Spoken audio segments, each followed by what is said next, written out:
Hello, and welcome to today's Trainer Education webinar, Customers for Life, 5 Easy Steps for Turning a Goal into Reality, hosted by HRDQ and presented by Bruce Matza. Before we begin, note that there is a question and answer button located at the top right-hand corner of your screen. You can use this button during the webinar to submit any questions that you have, and then we'll either answer your questions as we receive them, we'll do a Q&A session with Bruce at the end of the presentation, or we'll email after the session if we don't have time for all of the questions. Today's webinar will last approximately 60 minutes, and it will include a brief Q&A session. Do stay tuned at the conclusion of the broadcast for an exclusive offer. My name is Sarah Montgomery, and I will moderate today's webinar.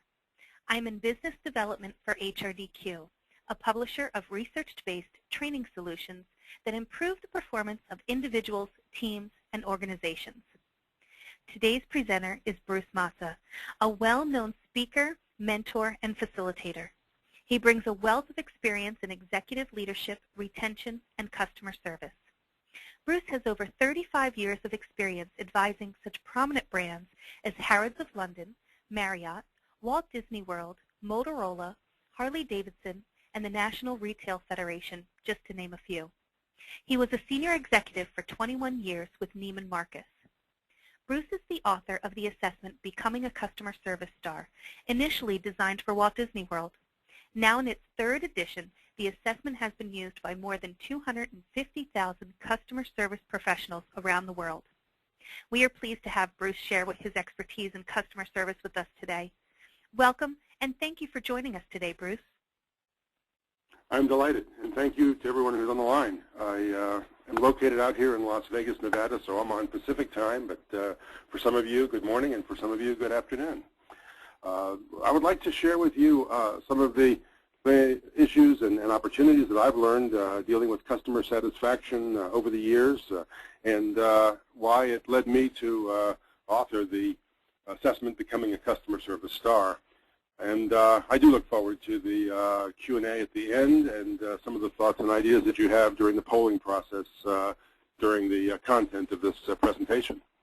Let me just share with you that I hope that when you walk away in an hour that you have a good sense from at least my perspective of why we lose customers, and share with you some of the 5 skills that seem to fall into a majority of customer service situations that an individual serving and satisfying customers really needs to be successful.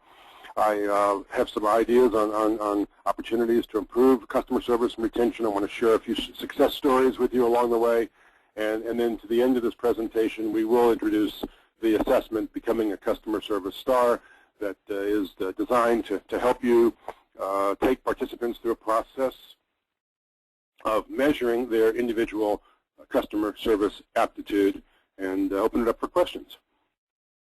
I will start off just by sharing with you that only 1% of your customers die. We lose 3% because they move away from your trade area. 13% find someone else to provide the particular products or services. 15% leave because they're dissatisfied with your specific services. And the largest majority, almost 2/3 of the customers that you lose, depart because of feelings of indifference, that we're not staying connected, that we're not ingratiating them, that we're not in some way treating them like guests coming into our home. And so when we start looking about losing customers, the retention of a customer factor really requires a creation of a vision. Customer service is less a program and more a state of mind in an organization. So we're looking to try to create a continuous improvement process, one that allows you to continue to build success upon success and be able to measure that opportunity, encourage feedback from customers, and continue to always look for ways of knowing where you stand and what you can be doing to further satisfy their needs.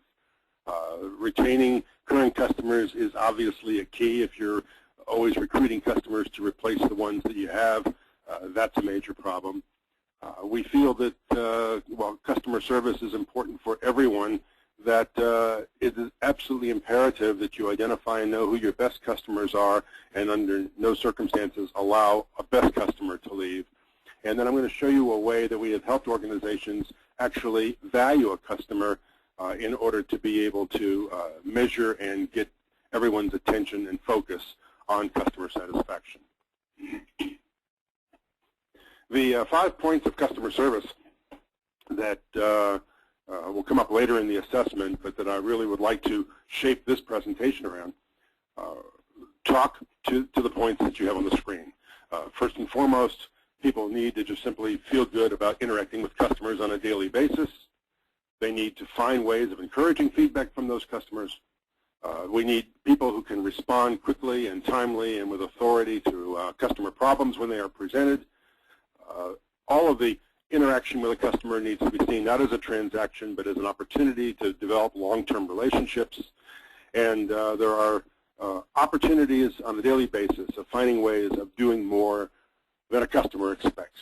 And when all of these things happen, you have a customer service division that is growing and developing a huge opportunity in your organization. So the first question that I have for you, how do you classify your primary customer base?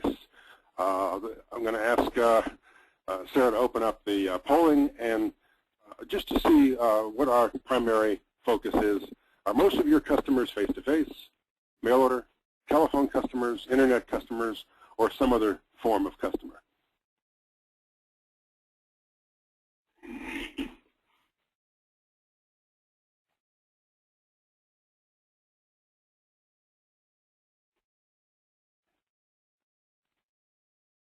Terrific. About 80% of you have polled in, and you can see the results on the screen.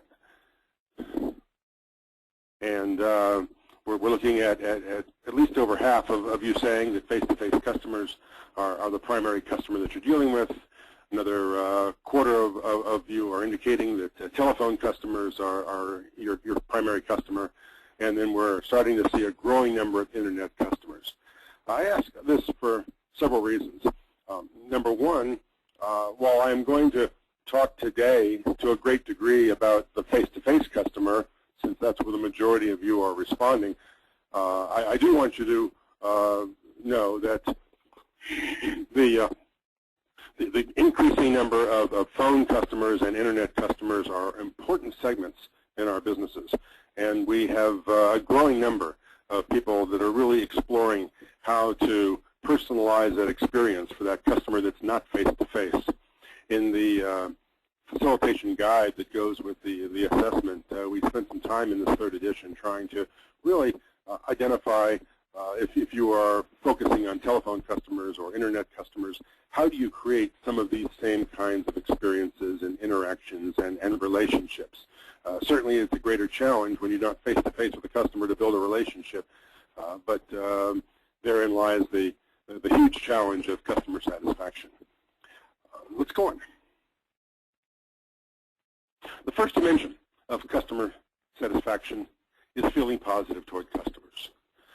The obvious issues are eye-to-eye contact and smiling and focusing on a customer's needs, obviously asking the customer how they can be of assistance, all those primary ideas on hospitality and immediate interaction with customers. But let me zero in on one specific, and that's the eye-to-eye contact. Years ago, as an executive of Neiman Marcus, I was asked to produce a video that we could share in all of our stores to help our sales staff understand how to identify and how to deter shoplifting. And my video production manager came to me and suggested that since we were located in Dallas, we were pretty close to a prison for women, the Gatesville Prison for Women, just south of Dallas in Gatesville, Texas, and that he could arrange to have us go down and interview convicted shoplifters to determine what their techniques had been and to try to videotape them and edit that tape to share with all of our people. It was a fascinating experience because I had a group of individual women sitting in a small room with me talking about shoplifting, not in any apologetic way, but very proud of their profession. They would call their customers in the morning. They would say, Sarah, I'm going to the mall. Do you need anything? And Sarah would say, well, there's a great Liz Claiborne outfit and I need it in this color and this size, and they would steal by color, by size. And when I asked each of these women what prevented them from successfully shoplifting, the same answer came up over and over again. Great customer service makes us crazy. It drives us out of the store. If somebody comes up and greets us and looks us in the eye, there's a 10 times greater chance of being identified, and we simply go down somewhere else in the mall and steal from someone else. And we suddenly became very aware that great customer service was built around that initial contact of people feeling that they were being recognized by eye-to-eye contact. Years later, when I started advising other organizations after I left Neiman Marcus, I had occasion to work with Macy's, and they were interested in understanding what techniques salespeople could use when there was one person at the register and they had 3 or 4 or 5 customers all queued up waiting to check out. And we recognized that the same skill for a customer who wanted to honestly be served had the same retention effect. That if the salesperson could look beyond the first person in line and say to the second one, I'll be with you in a moment, and at least give them a minimum of eye-to-eye contact. Look at that third customer and say, hi, it'll be a few minutes, and look at the fourth customer and say, I hope you brought your lunch. But make eye-to-eye contact with each of them, that we found that the average customer would wait up to 8 to 10 minutes longer than if they did not have eye-to-eye contact. They would then just leave the merchandise and leave the store. And so eye-to-eye contact served both to retain existing customers or potential customers, as well as deter people who wanted to be dishonest. The eye-to-eye contact skill, if it is not used, is probably eroding your customer service perceptions by 30, 40, 50%.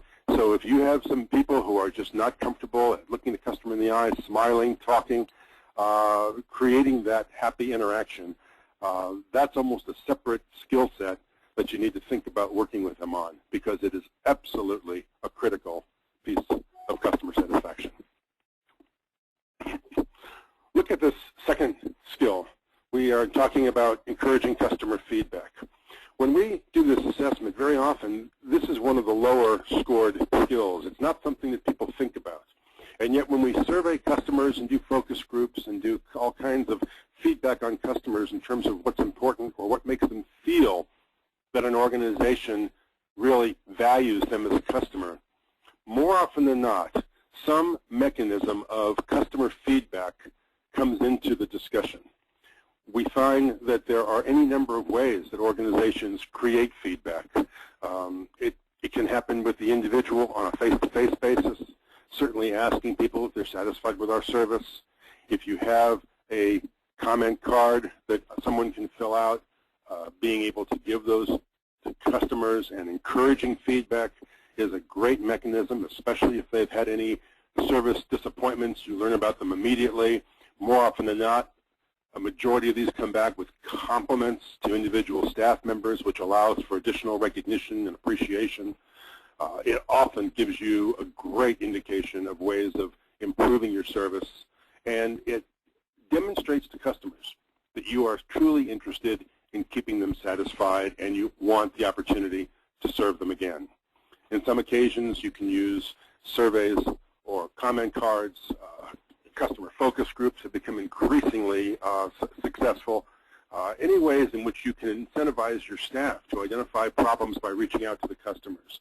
On almost every website, we now see this immediate survey come up after a transaction to try to get the customer's feedback, not only to be able to involve the customer in improving that service transaction over the internet, but quite frankly, to ingratiate them into feeling that their opinion is important.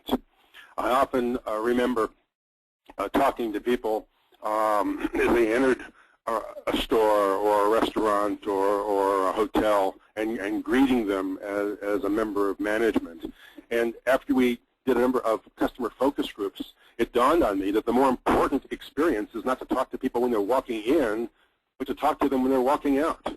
And so we started encouraging our management team to stand at the door when they were on the selling floor, or they were working a restaurant, or they were working a hotel, or an organization that had a regular customer flow, and talk to people as they're leaving. Did you have a great experience? What more can we do to get you back again? Tell us how your day went. And it was amazing how many people actually enjoyed that experience. We use this as an opportunity with new employees who are not real comfortable with interacting with customers to just simply learn better what that customer's expectation is. Give a new employee a handful of comment cards and let them stand at the door and talk to people as they are leaving and saying, you know, we hope that you had a great experience. What more can we learn to satisfy you on your next visit? And hand them a comment card, especially if it's a self-addressed comment card. Be amazed how many customers will stop and tell a new employee what will make a great customer experience. And it's as good a learning experience as several hours in a training room when it comes to new employees becoming immediately ingratiated with the culture and the expectations that customers have for your organization. Any way in which you can send out email blasts or surveys or comment cards. Remember that there's two processes when you're creating a continuous improvement customer service program. Number one is you want to be able to numerically have customers score your service in any number of categories. It can be how quickly they were served, how well they were served, but you want to be able to create a numeric baseline that becomes a standard. If you are surveying people this month, you want to know next month or 6 months from now or next year that you are able to improve on a baseline score.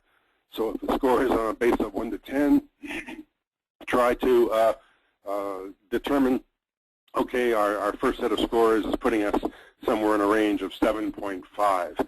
The next question becomes to management and to staff, how can you over the next several months move that 7.5 to an 8.0 or an 8.5? And the bottom line is that in a continuous improvement process, you are always looking to figure out how can I quantify customer service and how can we find strategies and ideas to improve it. The survey process and the feedback gives you the mechanism for creating that quantifiable baseline measure. The other thing is that you always want to give customers a qualifiable place to just simply write in comments. And don't allow other members of management to scare away the idea that you're going to get bombarded by a bunch of complaints and problems, because a majority of the comments that come back are positive, and more often than not complimenting specific individuals in your organization for having met and exceeded the customer's expectations.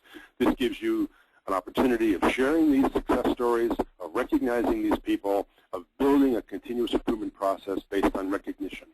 So the feedback process is one that is absolutely imperative to build into your customer service program.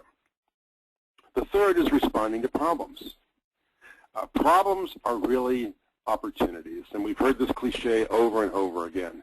But to a great degree, when a customer is complaining to you, they are doing the biggest favor that a customer can share. The reason being that you don't have many customers telling you what's going on. We've got a poll here that we'd like to ask you, and I apologize for putting the answer slide up on the screen before you responded, but take a moment anyway and just simply think of an unhappy customer response that you have encountered over the past several months, but decided not to report to a member of that organization. Doesn't matter why, but I would like you to indicate to us, why would you not report an unhappy customer experience?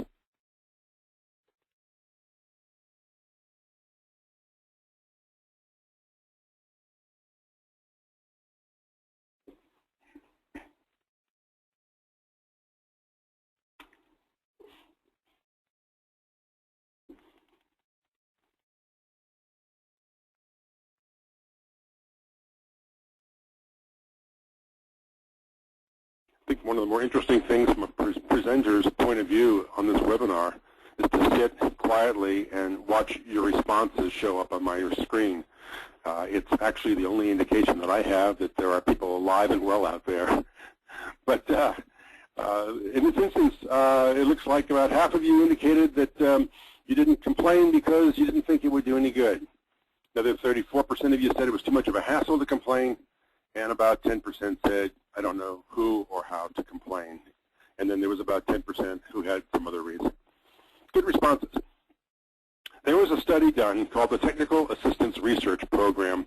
It was formulated in the late 70s to look at service in different industries and professions and to try to help from a government perspective. It was a White House study conducted to a great degree by graduates of Harvard Business School. And they were looking to try to identify ways of helping different businesses take care of the customer, not because it was a nice thing to do, but because it quantified a bottom line impact to your organization. And when they started asking customers why they did not complain, the categories that you responded were very often exactly why customers said they would not go back and utilize an organization. The TARP study, about 40% of the customers said it was too much of a hassle, 30% said they did not know where or how to complain, and 20% said they didn't think it would do any good. Your numbers are inverted a little bit. A majority of you say it wouldn't do any good. But this, as an American consumer, is where we are. We just simply write off an organization rather than try to help them improve their service. How many times have you been at a restaurant and been disappointed, chose not to tell the waiter or waitress, not to talk to the manager who may or may not walk around and ask how things are going, but we pay the bill and we walk out of that restaurant and we turn to each other and we say, we're not going back. We've written that restaurant off the face of the earth, and then we go out and tell all of our friends and neighbors that that restaurant has either changed ownership or changed the chef or changed the menu or changed the pricing, but it's no longer worth going. And we do everything possible to put that organization out of business. And we do it without ever giving that organization a chance to improve or a chance to resolve the problem to our satisfaction. And that's very much a consumer mentality that your customers have about your organization. And what it tells you is that a very small number of people are ever letting you know that they are having a good experience or a bad experience. Traditionally, the TARP study said that a customer with a good experience would tell 3 to 4 people within a 24-hour period. Customers with a bad experience would stop 12 to 20 people. If it was an online or an internet experience, or if people now can go online to a website and be able to complain about your organization, you can have thousands and thousands of hits about that unhappy experience before you even know about it. People all over the world can be reading about your organization's service failures. And there is a whole new industry that is emerging of organizations that are willing to do nothing but search the internet for unhappy customer comments and experiences about your organization, and then proceed to try to hit as many good experiences on that same internet site to try to push that bad experience comment off the screen. And watch this industry. It is growing at leaps and bounds. What's more important is the fact that because so few people tell you about an unhappy experience, the key is to try to find as many mechanisms to encourage that feedback. We found a group of customers, again in the TARP study, who did not complain. And we asked them, are you going to go back and use that organization's products or services? And about a third of them said yes, they would go back, having never complained, but just simply accepting the bad service. We found another group that complained but did not get satisfaction. Perhaps they filled out a comment card and never heard anything. Maybe they stopped someone who did not feel they had any authority to resolve the complaint. But in any event, they complained and did not receive satisfaction. And we asked them if they would go back. And look at this. There was a 10% improvement.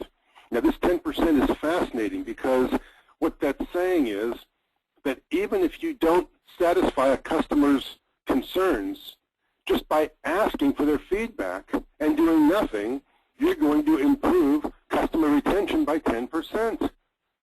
Now, nobody wants to actually ask customers how can we resolve your problem for you? And they say, well, I'm sorry, I can't do that, goodbye. But the fact is that if a customer even fills out a comment card or tells someone before they leave the establishment that they had an unhappy experience, they are 10% more likely to go back and patronize that organization again. But obviously, if you're on this line and you're learning about customer service and you're looking to put together dynamic programs, then what you're really looking to do is to find ways of encouraging people to complain and satisfying their experience. And when you do both encourage the complaint and satisfy them, the retention rate and the return rate goes up to 77%. And the difference in having a valid, aggressive customer satisfaction program in place that is looking to not only encourage complaints but resolve them quickly and with enthusiasm and empowering frontline people to take care of a customer, you are taking your retention rate of unhappy customers from 36%, or 1 out of 3 people, to 77%, or 3 out of 4 people. And the difference of 1 out of 3 to 3 out of 4 can be the difference in a bottom line impact to profitability by a huge margin in an economy where we are struggling to hang on to every possible customer. And that brings up the next key issue that I'd like to share with you, and that is ways of quantifying customer service so that you are able to demonstrate that your customer service programs and training and efforts really do have a bottom line impact. And over the course of the next couple of slides, I really want to address how do we measure and how do we demonstrate the real impact of a customer satisfaction program. I know that when I'm talking to customers, or talking to employees or management in an organization about handling customer problems, one of the questions I always like to raise is, at your level of authority, what is it that you would like to have greater authority to do in satisfying your customers? In other words, if you were to improve your empowerment authority, what more could you do to satisfy customers? And people will start to identify things that management thought they always had the authority to do. But your people, especially on the front line, are often very well educated that somebody was called in because they gave away too much of a refund, or they handled a problem inappropriately, or they gave the customer what they wanted rather than what the policy calls for. And people shut down, and they decide, I'm not going to get in trouble, or I'm not going to stick my neck out. And so they end up putting up these walls to de-empower themselves. And when you ask, what more could you do? What more do you feel you have the skills and the ability to handle in a customer, rather than refer that customer upline and make them wait for somebody else to get involved to resolve that problem? Very few frontline people are going to give away the house. Very few of them are going to drift outside guidelines and policies. To the most part, you're going to have them asking questions and wanting more training and wanting defined parameters on what their empowerment really represents. But people like to know that they have the authority to take care of a customer, not to put a customer off. Empowerment requires responsive policies so that there's consistency. It requires that people respond quickly. A problem that is delayed by a day or 2 or 3 before somebody in leadership gets back to that customer is a problem that is just simply going to escalate and become even more difficult to satisfy. You got to track the complaints so you're keeping a record of how many complaints fall in similar categories in hopes that you can use that in a continuous improvement process to clear up those complaints and not allow them to continue, remove those causes, and always be looking to which people you are willing to give the authority to improve that level of service. The fourth point I want to cover is probably the most important of all 5 points on the customer service star, and this is developing long-term relationships. To a great degree, long-term relationships are the reason we are in business. Nobody wants to simply be in business to handle a transaction one time and never see that customer again. Any way in which we can develop long-term relationships in a face-to-face situation always ends up building that customer for life. Providing names, getting the customer's name, remembering previous experience, inquire about interests, are all the things that we commonly know about. But making decisions that keep customers for a lifetime and valuing the long-term relationship is a key issue that I found very well represented in a store. For some reason, my PowerPoint stopped here. In a store in West Michigan. This was a group of grocery stores, family-owned, and the owner would get up in front of every group of employees in every store about once a month. And he would constantly encourage them to take care of a customer and do anything that it took to resolve a customer problem, keeping in mind that no one had the authority to chase off a lifetime customer. And then he would go through a little explanation of who a lifetime customer was. The average customer, he said, would come into the store on average about 3 times a week. That customer would end up spending about $100 a week in those 3 visits. You can tell these numbers are not current. They would shop for 50 weeks during the year, taking 2 weeks off for vacation. So at $100 a week, that was about $5,000 a year that each customer was of value to the store. And the customer would live in the neighborhood about 20 years before their kids graduated from high school and they moved to Florida or Las Vegas. And as a result, a lifetime value of a customer was to retain somebody for 20 years at $5,000 a year or value a customer at $100,000.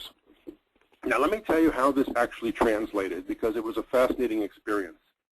I was standing in one of these stores a couple of days after Thanksgiving, and I was watching the customer service desk and at the same time glancing out the front window of the parking lot. And here came a customer with a plastic grocery bag, and the way that she was holding this bag and the way that she was strutting into the store, you could tell this was a complaint ready to happen. She marched into the store, strutted across the floor, came up to the customer service desk, took this plastic bag and slammed it on the counter and turned to the woman behind the counter and said, "There's your Thanksgiving turkey. It was tough and dry and it ruined our Thanksgiving dinner, and what are you people going to do about it?" And proceeded to just glare at this woman, daring her to come up with a solution. The young woman behind the counter never faltered. She didn't open the bag. She didn't challenge how she cooked the turkey. She didn't question anything about that Thanksgiving meal. She immediately apologized. "I am so sorry that anything that you purchase in our store in any way damaged your Thanksgiving dinner." She said, "I have 3 solutions for you." She said, "You can go over and get a replacement turkey out of the cooler." She said, "I can give you your money back if you have your receipt." Or she said, "I have the authority of writing you a $20 gift certificate." And if those 3 solutions are not satisfactory, she said, "I'm delighted to call my manager." Customer just melted down. She was expecting a fight. Instead, she got a multiple choice solution. Turned to the woman behind the counter. She said, "You know what? That gift certificate sounds like the best alternative, honey." She said, "Yes, ma'am, that would be a great alternative. You could use that anytime in the store, in this store, any other store." She said, "Just enjoy it." And she wrote that certificate, gave it to the customer, got the bag off the counter. Customer left pleased. And I was absolutely dying to go over there. I walked over and I said, "Judy, that was terrific. You didn't hassle her. You didn't question her. You didn't even look in the bag." I said, "I am so curious. Let's take a look at what's in that bag." We opened up that plastic bag, and folks, there was a carcass inside that grocery bag that had been picked cleaner than any turkey sitting out on the Las Vegas desert for a year. I mean, they ate that turkey right down to the bones. And I turned to the woman and I said, "Do you think she was trying to take advantage of the store?" Young woman in the customer service desk said, "It doesn't really matter. That's not my job to challenge customers. My job is to assure them that we want to keep them as a customer for life." So this equation of thinking of every customer walking in, of being a lifetime valued customer, and what do I do to keep them here so that they do become a $100,000 customer? And it's fascinating. I will take an organization through an exercise of just trying to figure out what is the lifetime value of your customers. And when we're working with not-for-profits and customers are called members, and I ask them, what's the value of a member? I bring this example up because we just did this a couple days ago with an association on the East Coast. And they figured out that the average good member not only pays dues every year, but shows up at events and donates prizes for auctions and for fundraisers, and maybe donates time serving on a committee or serving on a board. And I had an association that said if we can hang on to our members for 15 to 20 years, they've got to be worth $25,000 to us. And I said, great, make up some signs that say the lifetime value of a member in this association is $25,000. Do whatever you would like to satisfy a customer, but don't make a decision that loses a $25,000 member. And that's what you're saying about your customers. It doesn't matter what the lifetime value is. Calculate a number that everybody can live with. Let your senior management team do this at a retreat. Let your employees do it in workshops. But then post that number and then challenge people to find solutions that keep that customer for life. The fifth point on the star is talking about finding ways of exceeding customers' expectations. In this area, you're doing more than the customer expects. Sometimes it can be when you ask a customer how to handle a problem. You know, rather than try to second guess what will satisfy you, I'm almost encouraged to turn and say, tell me what you would like us to do in this instance that would satisfy you. And if a customer tells me something that I can do, let me think of one more thing that I can do above and beyond that. Absolutely, we can resolve that problem, and why don't I give you a small gift certificate to use on your next visit. That follow-up opportunity to do more than the customer expects not only puts to bed the problem, but it encourages them to feel that you really are looking for ways of keeping them for life. Follow-up notes and calls are a terrific way of letting the customer know we want to do more than you expect. And I emphasize notes because nobody writes notes anymore. I'm not talking about pre-printed computer letters. Those are fine, but everybody opens those up, and as soon as they see them, they check to see that their name was spelled correctly, and they throw it away. But when was the last time that you got a thank you note for being a customer?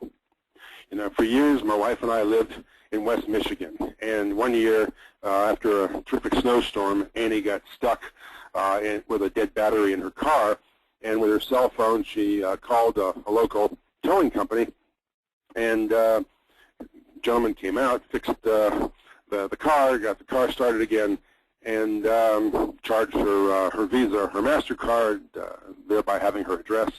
And about a week later in the mail came a little note that said, please accept my sincere thanks for giving us the opportunity to serve you. Our staff is always here to do anything possible to merit your confidence. Enclosed is my business card. Please call whenever I can be of further service.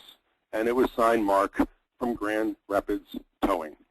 Now, Amy kept this card in her wallet for months, and I finally borrowed it to show it at seminars. She required me to make copies for her purse, for her glove compartment, and for the bulletin board near the kitchen phone. Because for as long as we lived in West Michigan, she was going to call Mark over at Grand Rapids Towing. And I tell you, folks, for the life of me, the only thing I know this guy did was change a battery. But to a great degree, customers remember you when you write notes. Note writing campaigns are great to do in organizations, even to do with a single department, and have fun with it because it differentiates you from other organizations. Look at how these numbers stack up. Suppose that you have a staff of 5 people, and you encourage them to find 2 opportunities every day to write a note to a customer. Most of you probably already have note cards in your supply room with your organization's logo on them. 2 opportunities. They can be a problem that was resolved. They can be a customer that you simply got as a new customer and you want to thank them for coming in. Maybe it was a long-term customer and you want to acknowledge or recognize something that they purchased. Anytime that a note goes to a customer, a business card should be included if at all possible so that they have a way of contacting you and remembering you. You know, those business cards end up on the refrigerator being held by magnets. And that's a great retention factor. But 2 notes by 5 members a day.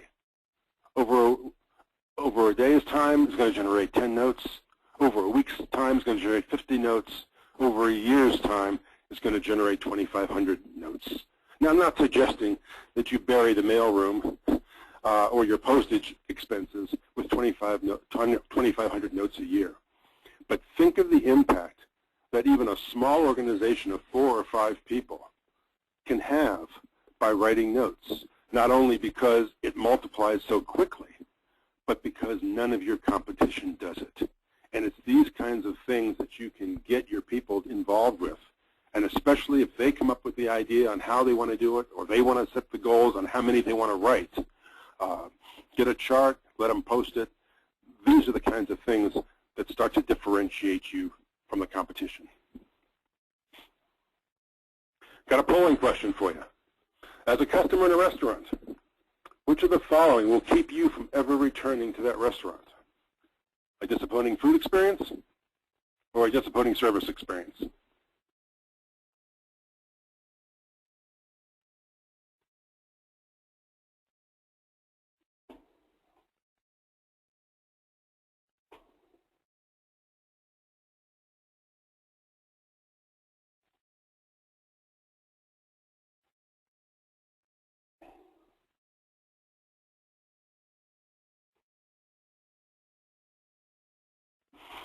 Wow, that was an interesting response. The last dozen of you must like eating and chose food, because when this poll started, it was a 90-to-10 ratio with disappointing service leading the responses. In the end, about three out of 4 of you said that a disappointing service experience is going to chase you away from a restaurant more than the 25% that said a food experience. Interesting, because very often that is exactly how people respond. We want to be considered a guest in people's homes. When we walk into another organization's store or place of business, what we want to do is we want to be a customer treated like a guest coming into people's homes. And I've got another example for you. Bear with me, but it's my favorite example of an organization that attempted to figure out not only how to send out notes and ingratiate their customers, but they had a problem trying to figure out who their customer was. This was an animal kennel called the Holiday Kennels. They're located in West Michigan, and they had an opportunity to try to start to send mail to the pet owners to try to encourage them to put the pets into the kennel for the holiday weekends over the coming years. And when they sat down and with their staff, and we did a little workshop and started looking at customer satisfaction and how we monitor that process, they got into a huge debate over who should receive the mail. And they decided that they would have a more ingratiating experience with their customers if the mail was sent to the pets rather than the pet owners. And with that decision, our golden retriever, Taffy, started receiving mail from the Holiday Kennels. Dear Taffy, it's time again. Remember last year what fun we had at the Holiday Kennels annual Memorial Day picnic featuring all the hot dogs you could eat? Has Bruce made reservations for the Memorial Day weekend? Tell him to hurry. The gang is bigger than ever this year, and space is limited. There's a cover charge to handle the cost of the franks, so bring this card and save $5. Have Bruce call this week. Your buddy, Horace Holiday. Well, I come home, and the kids are sitting on the kitchen floor reading Taffy her mail. Dad, Taffy has been invited to the Memorial Day picnic over at the Kennels. And, of course, we were doing some things on the weekend, and Taffy ended up over at the Holiday Kennels for Memorial Day. Howdy, partners. Greetings from Camp Holiday. Are you ready for the last roundup of the summer? Labor Day weekend is almost here, and we want to make sure we have a steak with Taffy's name on it for our all-beef cookout and Western Jamboree. Call your buddy Horace Holiday at reserve a bunk bed and a steak for Taffy now. Well, Taffy spent Labor Day weekend over at the Holiday Kennels. Didn't have any steaks, but we certainly had a perception that there was a rootin' tootin', romping and stomping good time by all the pets. This goes back to when we were in Kuwait. Taffy got this note that summer. Dear Taffy, summer's off to a great start with the nation welcoming home the troops from Kuwait. While there won't be any fireworks at the Holiday Kennels, We will be waving our flags proudly as we salute the troops at our own 4th of July party. We don't want you to miss out on the fun, so please have Bruce make reservations as space is limited. And as a special bonus, if you're bringing this card with you, you'll receive your very own flag to take home. Well, Taffy spent the 4th of July at the Holiday Kennels, came home with a little American flag attached to her collar, and made us all so proud. But the card that we got in the mail that really blew me away was not addressed to Taffy, but addressed to me. Dear Bruce, please join us at noon on Saturday, April 18th for some holiday fun, and bring Taffy to the Holiday Kennels' 2nd annual Easter Bone Hunt. Help your favorite pet look for prizes and treats to take home, and the Easter Bunny will be here to pose for pictures for your pet for a $1 donation to the Humane Society. While you're here, check out the kennels, make your reservations for all the upcoming holiday weekends, and join in the festivities. Please have Taffy bring her leash. Well, you can imagine. I walk home, the kids say, Dad, all the bills are sitting on the counter, but look at this. Taffy got an invitation to the Holiday Kennels. They're having a special Easter bone hunt. Of course, that Saturday morning, we had to load Taffy up in the car and drive out to the kennels. They gave us a little basket, and we wandered around, finding toys and bones all over the front yard of the kennels. And then all of a sudden, here's this guy sitting in a chair with an Easter Bunny costume and a sign that says, $1 donation to the Humane Society gets a picture for your pet with the Easter Bunny. Well, we obviously had to do that, so we put Taffy in the Easter Bunny's lap, and they give us this great little photograph, little Polaroid shot in a paper frame, greetings from Camp Holiday. Now, let me tell you how ludicrous this is. You come to our house, in the living room on the piano is a picture of Annie and I at a black tie benefit, our 2 sons and daughters in their wedding outfits, our grandkids' pictures, and a picture of Taffy in the Dagburn Easter Bunny. And what makes that so ludicrous is, folks, we're Jewish. But you tell me why we're treating dogs like guests when most people in the service industry are treating their guests like dogs. I will tell you that we are really looking at the opportunity of taking customer satisfaction to another level. When you are thinking about taking care of your customers, think about how well people are prepared to enjoy that customer contact, to encourage feedback, to handle problems, to build relationships, and to exceed their expectations. And regardless of the industry or the profession that you're representing, as long as you are dealing with customers and interacting with people to ingratiate them to be customers for life, what you are selling is not a specific product or service. What you are selling is satisfaction. And satisfaction takes your organization to a whole new level when it comes to service. With that, Sarah, I'm going to turn it back over to you and let you handle the latter half of this webinar. Absolutely. Thank you so much for your presentation, Bruce. We do have some questions that have come in, so we'll go ahead and get started on those. Feel free, send in your additional questions that you have, and we'll get to as many of them as we can. So our first question here comes from Rowan, and Rowan is asking about employee burnout. Her question is, what is the best way to deal with employee burnout in seasoned employees?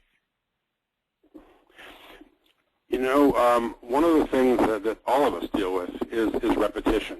And that repetition starts to become mundane, and it creates, you know, burnout. It creates that sense of indifference.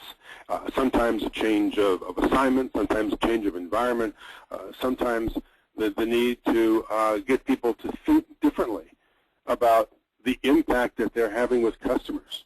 I know that when I'm dealing with a level of indifference or an organization that has done things the same way for so long that those customer interactions have become transactions that are routine and that are somewhat done by rote, that to a great degree the process of changing the model, of looking at a customer differently. It's not somebody to just serve. We had a great experience in the retail store when we introduced customer service as a mechanism for better selling. That if a customer walked in the store looking for a tie, and I could sell them a couple of shirts or a sport coat or a pair of slacks and send them out with an outfit, while I was being seen as a great salesperson, the customer walks out and says, I got terrific service. And so we tried changing the whole customer service model from just this mentality of being nice to people to suddenly this mentality of selling them better. And I think that in every organization you have the opportunity of some reinvention. I think reinvention is what changes burnout. Great, thank you, Bruce. Our next question is from David, and David asks, what would you suggest to replace eye contact when servicing over the phone? That's a great question, David. I think that when you don't have eye-to-eye contact, intonation becomes that much more important. When I was preparing for this webinar, the last thing that Sarah said to me was smile and breathe. And I have a tendency to get kind of fast when I talk, and slowing down on the phone and smiling is an important consideration. Years ago, we did a study for American Express, and they were attempting to find ways of getting their operators to sound friendlier over the phone. And because they had no eye-to-eye contact, we did a number of different experiments. And the one that I recall that had the best impact is that we put mirrors in front of the operators so that they were looking at themselves when they were talking. And on the mirror it said something to the effect of, smile, you're talking to a real person. And we attempted to get the operators on the phone to recognize that they were not simply talking to a voice or a transaction, but a living, breathing human being. And once again, encouraging them to smile and look at themselves at an eye-to-eye contact in a mirror created an impression on the people receiving that call. And we did a lot of measurements on this particular exercise, but we got substantially higher scores from the customers who believed that they were being treated better on the phone by virtue of what they were hearing in the intonation of that person's voice, and it correlated back almost immediately to those people who had a mirror in front of them and were smiling at themselves and looking at themselves eye to eye. Hope that helps. Thank you, Bruce. I was not aware that my coaching for my webinars was actually good service, so that was good feedback. I appreciate that. You are welcome. We have a couple people asking sort of the same question, so I'm going to kind of paraphrase here a little bit for you. But we have people who are asking for more examples of different types of service and some more background. Can you point them in the direction of different resources that they might be able to use? One of the things that, if I can be a little bit self-promoting at this point, when we did this third edition of Becoming a Customer Service Star, HRDQ asked me to completely rewrite the facilitation guide. And the facilitation guide that is available with the assessments is full of stories and research examples and different companies that are doing things on a leading edge in the way of customer service. I would first and foremost encourage people to just simply open up that facilitation guide and look at the number of resources. There is a huge bibliography in there of publications and websites and books available that have been written on customer service. There's a very recent one that came out that is dealing with internet sales from I'm drawing a blank. It's a company that sells shoes, and Zappos, Zappos.com, Zappos.com. The president of Zappos just recently wrote a book, and I think that if you Google Zappos.com. You can track it down. We will try before the end of the webinar to get to the title of that book. But it's a small book and it's an easy read, and I think that it gives you some great ideas of a company, leading-edge company in the internet sales arena, and all their sales are on the phone or over the internet. But they're doing some terrific things to reinvent customer service. Great. And another question here that has come in from Yvette. She says that her customer service background has really stressed that if an issue was not your fault or the fault of the organization, that you should absolutely be empathetic, but not necessarily apologetic. And she wanted to know your opinion about that philosophy. Well, I would approach it from a different perspective. You know, we can really get into debates with customers over who's at fault or who's right or who's wrong, but in the end result, the real question gets down to whether or not you want to retain the customer or not. I don't know that it is so much a matter of debating with a customer or taking on a customer, certainly apologizing that they had a bad experience or they have a perception that we missed the boat with them is not an admission of guilt. And if that's an easier apology, that's fine.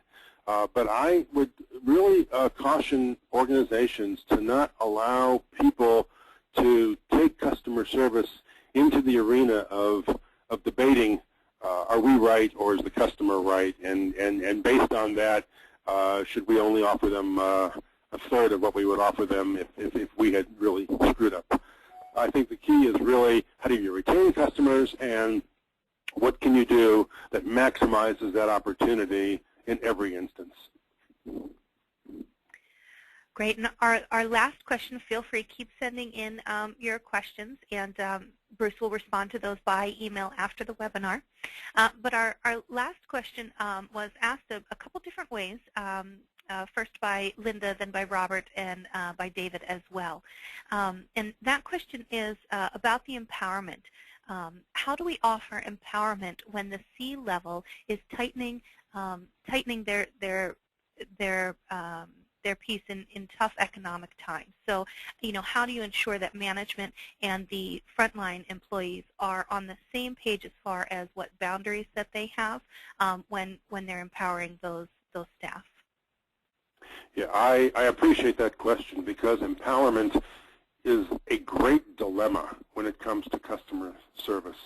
And in some ways, you almost need to go back and look at the root of business empowerment. And it took place in the 80s after a recession when many businesses had eliminated frontline supervision as a cost-cutting measure and needed to be able to pass the authority that frontline supervisors had on down line to frontline employees.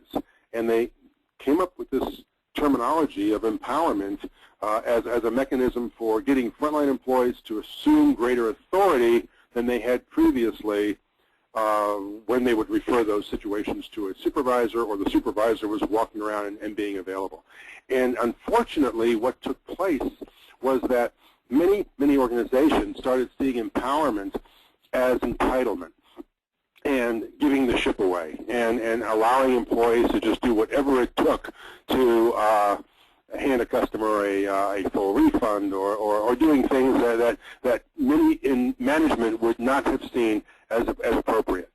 And I think that it is important to recognize that empowerment requires parameters. And you cannot just simply empower people to take care of the customer and let them automatically jump to the conclusion of how to best do that.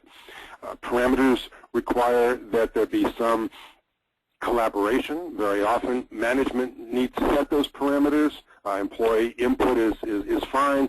When the Marriott organization first introduced empowerment in the late 80s, early 90s, they actually set empowerment goals based on the level of the job position. Someone who was in an hourly position at a front desk had the authority of making up to a 10% adjustment on a person's bill.